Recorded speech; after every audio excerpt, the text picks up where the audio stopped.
Hello' guys, আজি ঘৰতে হাঁহৰ মাংস বনাব ওলাইছোঁ। ঘৰতে আৰু মানে এইটো হাঁহ মাংস, তাৰপিছততো মানে চাটনিটো ভাজিলোঁ। এইটো বঢ়িয়া বনাম।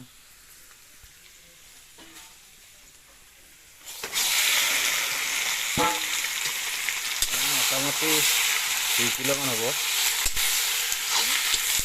2 কিলোমান হ'ব মাংস।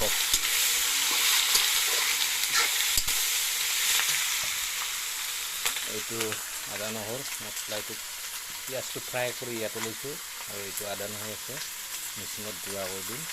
এয়া মই আদা নহৰু পিঁয়াজ ফ্ৰাই কৰি আদা নহৰু বটি ল'লোঁ। তাৰপিছত এতিয়া মই ইয়াতে নিমখ দিম।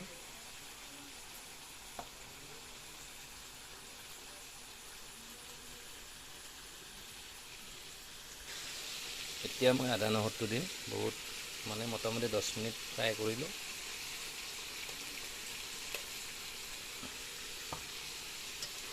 আদা নহৰুটো দিলোঁ।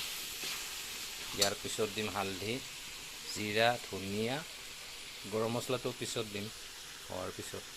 হেল্ল' গাইজ, এতিয়া মই দিম এইটো জিৰা এবিধৰ, ধনিয়া এইটো জিৰা,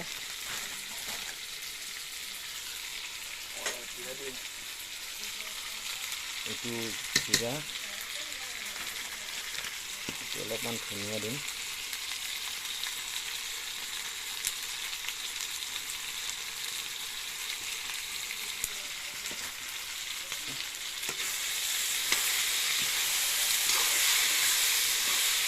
খৰিত বনাই খোৱাটো বহুত টেষ্টি, আৰু আমি খৰিতে বনাওঁ, একচুৱেলি গেছত কমকৈ বনাওঁ।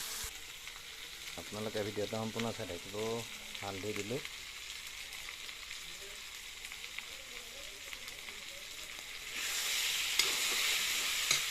ফ্ৰাইহে কৰি আছোঁ, অলপমান গৰম পানী দিলোঁ। ইয়াৰ পিছত এইটো ঢাকন দিম, পিছত ধুনীয়া হ'ব। তাৰপিছত এইটো গৰম মছলা বটি থৈছোঁ, পাতাত বটছোঁ, এইটো আমাৰ পাতা হয়। ইয়াতে বটি গৰম মছলা ধুনীয়া থৈছোঁ, এইটো দিলে আঞ্জাটো হৈ যাব। আজিলৈ ইমানতে, বাই বাই।